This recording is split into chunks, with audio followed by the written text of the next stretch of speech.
जब हम भक्ति में लीन होते हैं तो जो हमारे पास कुछ समस्याएं आने वाली हैं वो भी कहते हैं कि ये सब लाइन है, व्यस्त है, इसमें आगे जाने की जगह नहीं है।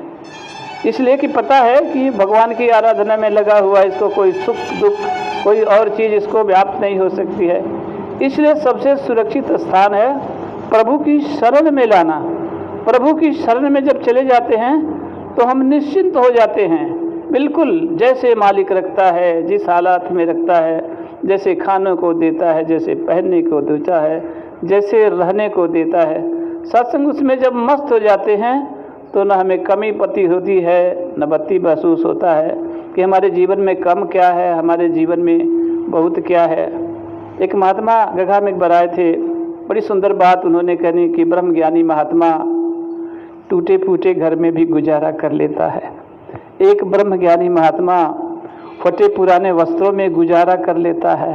एक ब्रह्म ज्ञानी महात्मा रूखा सूखा खा के भी अपना जीवन गुजारा कर लेता है। सत्संग गुजारा करता है लेकिन खुशहाल होता है कि मालिक जो कुछ दिया है, बहुत कुछ दिया है, पल पल दाता तेरा शुक्रिया, तेरा शुक्राना है कि तू दिया है। सत्संगत ये सुख और दुख सिर्फ एहसास की बात है, सुख दुख है ही नहीं है। सुख दुख है नहीं, सुख दुख अपने सोच में है। सिर्फ हमारी एक सोच है सुख की दुख। हम बढ़िया खा भी रहे हैं, पहन भी रहे हैं, घर में रह भी रहे हैं, फिर भी कहते हैं कि बड़ा दुखी हूँ, बड़ा परेशान हूँ, इसलिए कि हमें समझ में नहीं है कि सुख दुख क्या है। सत्संगत ये जैसे भी रखता है, कहते हैं राजी हैं हम उसी में जिसमें तेरी रजा है। जिसमें तेरी रजा है उसमें अगर हम राजी हो जाते हैं तो कोई दुख नहीं है, और खा भी रहे हैं और परेशान भी हैं।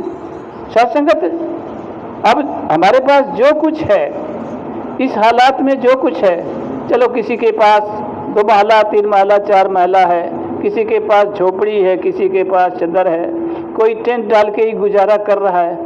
तो सत्संगत ये समय पीछे नहीं लौटता है, समय तो आगे बढ़ता है। बाबा जी ने एक बड़ा सुंदर उदाहरण दिया कि जैसे घड़ी का पेंडुलम है, वो पहले आपने देखा हो कि वो घड़ी चलती थी सेल वाली, तो उसके नीचे एक पेंडुलम होता, आगे पीछे झूले की तरह चलता था। तो बाबा जी ने कहा कि वो घड़ी का पेंडुलम आगे पीछे होता है, पर घड़ी की सुई कभी पीछे नहीं होती है, वो आगे ही आगे चलती है, वो पीछे नहीं आती है। ठीक इसी तरह से हमारे जीवन में सुख दुख तकलीफ आराम ये रहता है, लेकिन जो हमारे क्षण बीत रहे हैं वो वापस नहीं आना है। जो 2025 बीत गया वो दोबारा नहीं आना है। अब 2026 है, अब इसके बाद 2027 आना है, फिर आगे 2028 आना है। इस तरह से जो जीवन बीत गया, जो हमारा बचपना बीता हमने देखा, जवानी बीती उसको देखा, बुढ़ापा जो बीत रहा उसको भी देख रहे हैं, आगे इस शरीर का क्या होना है उसको भी देखना है। सत्संगत ये आत्मा दृष्टा है, इसको कहते हैं ये दृष्टा है, ये सब कुछ अपने आँखों से देख रही है। अपना बचपना में भी हमने देखा, जवानी भी देखा, बाल सफ़ेद हो गए वो भी देखा, आगे जो कुछ होना उसको भी देख रहा है। शरीर बदल रही है, शरीर परिवर्तनशील है, लेकिन जो अपरिवर्तनशील हम आत्मा हैं, ये हम सब कुछ देख रहे हैं। और हमें पता है कि ये मंजिल थोड़े देर के लिए है, ये थोड़े देर के लिए मुझे मिली है, फिर इसको भी छोड़ के जाना है। जिस शरीर को सजाते हैं संवारते हैं, इस शरीर को भी बाबा अवतार सिंह ने, बाबा हरदेव सिंह जी महाराज ने हरदेव वाणी में लिखा कि ये सोने का वक्त नहीं है ऐ बंदे तू जाग जरा, ये सोने का वक्त नहीं है ऐ बंदे तू जाग जरा, जन्म जन्म से जिससे बिछड़ा उसके संग तू लाग जरा।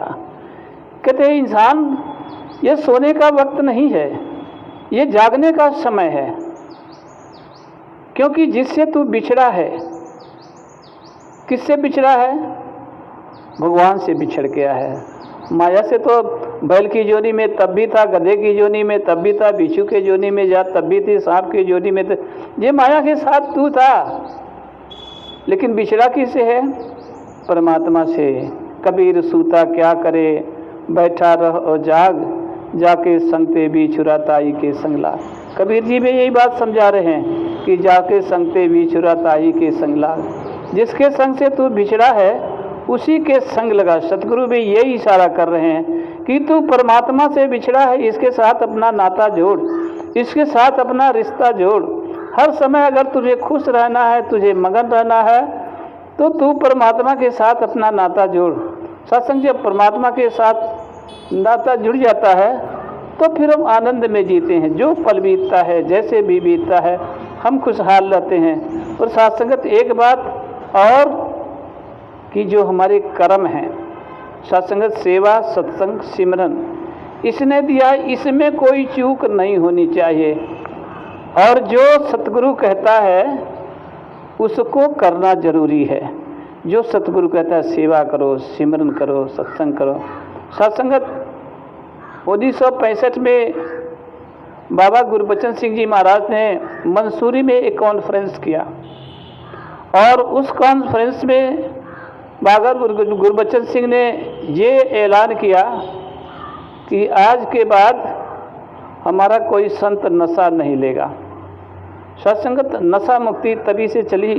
बाबा गुरबचन सिंह ने 1965 में ये संदेश दिया कि आज के बाद हमारा भी कोई गुरसिख किसी प्रकार का नशा नहीं लेगा। सभी ने करतली से ध्वनि किया।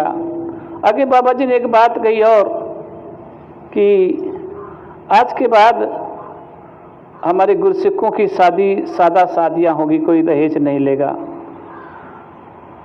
सत्संगत हम उसको कहाँ तक मान रहे हैं? अगर हमारे मन में वो भाव है कि सतगुरु देख नहीं रहा, क्या हो गया, मार ले सीसी, सत्संगत हम बहुत बड़ा नुकसान कर रहे हैं। बाबा जी ने एक बड़ी सुंदर बात जहन में डाली।